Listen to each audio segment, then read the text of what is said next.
அண்மை செய்தியை பார்த்து வருகிறோம். போக்குவரத்து தொழிலாளர்களுக்கான பேச்சுவார்த்தையில் கருப்பு துணி கட்டி எதிர்ப்பு தெரிவிக்கப்பட்டு வருகிறது. கூடுதல் விவரங்களோடு இணைகிறார் எமது செய்தியாளர் ராஜேஷ். வணக்கம். விரிவான விவரங்கள் என்ன? அர்ச்சனி வணக்கம். தற்போது சென்னை குரோம்பேட்டையிலே போக்குவரத்து தொழிற்சங்கத்தை சேர்ந்த நிர்வாகிகளை அழைத்து போக்குவரத்து துறை அமைச்சர் சிவசங்கர் முன்னிலையிலே பேச்சுவார்த்தை நடைபெற்று வருகிறது. இந்த பேச்சுவார்த்தையின் போது அதிமுக, தேமுதிக உள்ளிட்ட கட்சிகளினுடைய அந்த தொழிற்சங்க நிர்வாகிகள் கண்ணில் கருப்பு ரிப்பன் கட்டிக்கொண்டு பேச்சுவார்த்தையிலே ஈடுபட்டு வருகிறார்கள்.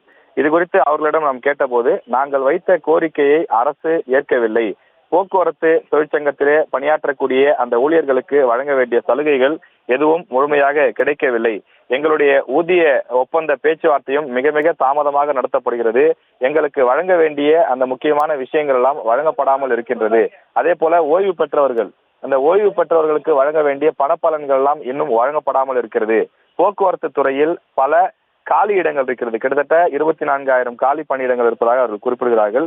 இது போன்ற காலி இடங்கள் இருக்கக்கூடிய நிலையில் அவற்றையும் இன்னும் நிரப்பாத நிலை இருக்கிறது. நாங்கள் பல கோரிக்கைகளை முன்வைத்து ஒரு கோரிக்கை கூட ஏற்கப்படவில்லை, எந்த கோரிக்கையும் ஏற்கப்படாமல் மீண்டும் மீண்டும் இந்த பேச்சுவார்த்தை மட்டும்தான் நடைபெறுகிறது.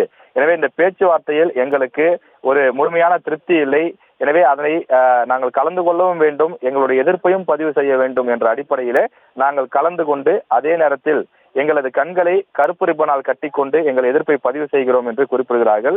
அமைச்சர் மற்றும் முக்கிய உயர் அதிகாரிகள், அதாவது போக்குவரத்து துறையில் இருக்கக்கூடிய முக்கியமான IAS அதிகாரிகள் உள்ளிட்ட பலரும் பங்கேற்றிருக்கக்கூடிய இந்த நிகழ்விலே, இந்த பேச்சுவார்த்தையிலே தற்போது கருப்பு ரிப்பன் கட்டிக்கொண்டு இந்த பேச்சுவார்த்தையிலே பங்கேற்றிருப்பது பரபரப்பை ஏற்படுத்தியுள்ளது. அது எந்தெந்த சங்கங்கள் என்று பார்க்கும்போது அதிமுக, தேமுதிக, பாமக உள்ளிட்ட சில சங்கத்தை சார்ந்த நிர்வாகிகள் கண்ணில் கருப்பு ரிப்பனை கட்டிக்கொண்டு பேச்சுவார்த்தையிலே ஈடுபட்டு வருகிறார்கள்.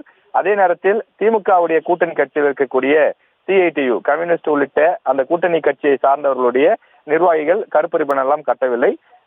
எதிர்கட்சியாக இருக்கக்கூடிய அதிமுகவினுடைய கூட்டணி இருக்கக்கூடிய கட்சிகள் அல்லது திமுக கூட்டணியில் இல்லாத சில கட்சிகள், அந்த கட்சிகள் மட்டும் சேர்ந்து கண்ணில் கருப்பு ரிப்பனை கட்டிக்கொண்டு இந்த பேச்சுவார்த்தையில் ஈடுபட்டு வருகிறார்கள். இந்த பேச்சுவார்த்தை மூலமாக எங்களுக்கு நிரந்தர ஒரு தீர்வு வேண்டும், ஒரு சுமூகமான அந்த ஊதிய ஒப்பந்தம் வழங்கப்பட வேண்டும் என்று அவர்கள் கோரிக்கை வைக்கிறார்கள்.